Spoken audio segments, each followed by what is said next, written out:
Donald Trump Syed Asim Munir اور نریندر مودی کی ملاقات کروانا چاہتا تھا، یہ کہنا ہے بلومبرگ نیوز آرٹیکل کا۔ یہ ایک انٹرنیشنل آؤٹ لیٹ ہے، اس نے جو ہے ابھی بڑا انکشاف کیا ہے اس کے اوپر جو بھارت کیا پاکستان کے ساتھ کنفلکٹ چل رہا ہے، اور اب بھارت پاکستان چھوڑ کر انڈیا امریکہ کنفلکٹ جو چل رہا ہے نا، اس کے اوپر انہوں نے تفصیلی بات کی ہے۔ انہوں نے کہا ہے کہ جب پاکستان اور بھارت کی جنگ کے بعد پاکستانی آرمی چیف امریکہ وائٹ ہاؤس گئے ہوئے تھے، تو ان کے پڑوسی ملک کینیڈا کے اندر بھارتی وزیر اعظم نریندر مودی تھے۔ تو انہوں نے آرمی چیف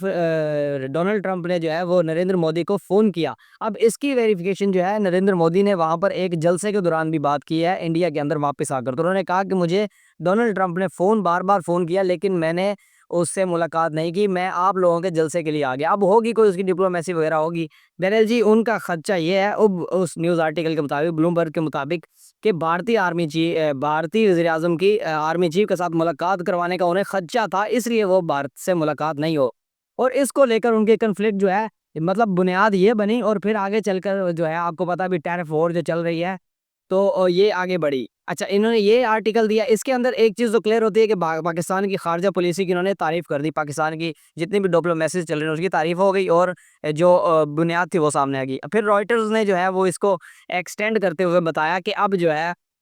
کہ پہلے 25% ٹیرف لگایا گیا ڈونلڈ ٹرمپ کی بھارت کی طرف، پھر اسے 50% کر دیا گیا، اور اب جتنے بھی تجارتی معاہدے ہیں، یعنی کہ جتنے بھی ٹیرف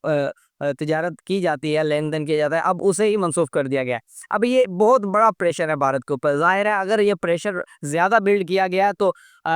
فرینکلی سپیکنگ میں آپ کو بات کروں، اس کا مطلب یہ ہے کہ اب بہت جلد بھارت اپنے گھٹنے ٹیک دے گا اور ان کے آپس میں مذاکرات ہو جائیں گے۔ اس ساؤتھ ایشین کنٹریز کے اندر پاکستان وہ پہلا ملک ہے جس نے اپنے معاملات جو ہے وہ امریکہ کے ساتھ بہت جلدی اور بہت آسانی سے سیٹلڈ کر لیے۔ اب اس کے خمیازہ ہم کیا بھگتیں گے وہ تو مجھے نہیں معلوم، لیکن بھارت جو ہے وہ بہت جلد گھٹنے ٹیک دے گا، کیونکہ بہت زیادہ پریشر آ چکا ہے، کیونکہ آپ کو پتا ہے آئی فونز جو ہے وہ 70% سے زیادہ جو ہے وہ بھارت سے برآمد کیے جاتے ہیں۔ اس کی وجہ سے کل میں بھارتی نیوز اینکرز کو دیکھ رہا تھا، وہ کہہ رہے تھے کہ بھارت کی جگہ مہنگائی نہیں ہوگی، امریکہ کے اندر مہنگائی ہوگی۔ ڈونلڈ ٹرمپ جو ہے وہ اپنے ملک میں خود ہی مہنگائی کر رہا ہے۔ ایک طرح سے وہ بات ٹھیک تھی ان کی، لیکن بھارت کی سیلز جو ہے وہ کم ہو جائیں گی اگر ٹیرف لگتا ہے، تو یہ اچھا خاصا کاٹن ایکسپورٹر ہے، وہ بنگلہ دیش کے پاس چلا جائے گا اور کنٹریز کے پاس چلا جائے گا۔ اگر مہنگی چیز کوئی بھی نہیں خریدے گا، سیم پرائس میں سیم چیزیں ہوتی ہیں، تو وہی چیز خریدی جاتی ہے جو کنفرٹ میں تو ظاہر ہے بھارت کے اوپر اس کا امپیکٹ ہوگا۔ یہ آپ اپنے مودی کو بچا رہے ہیں۔ میں نے جتنا بھی پریشر بلڈ کیا جا رہا ہے نا، اس کا موٹا اگر آپ اندازہ لگائیں تو اس کا یہی نظر آتا ہے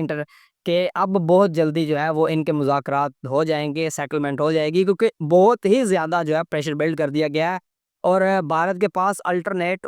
سورسز بھی موجود ہے تیل خریدنے کے، وہ روس کے علاوہ بھی تیل خرید سکتا ہے۔ بس روس جو ہے وہ تھوڑے سے اچھے داموں نے جو ہے وہ تیل بیچ رہا تھا، اب اس سے وہ فائدہ نہیں اٹھا پائیں گے، کیونکہ جو مرضی کر لیں آخر وہ وشو گرو تو نہیں ہے نا، وشو گرو تو پھر آپ کو پتا ہے وہ مولانا ڈونلڈ ٹرمپ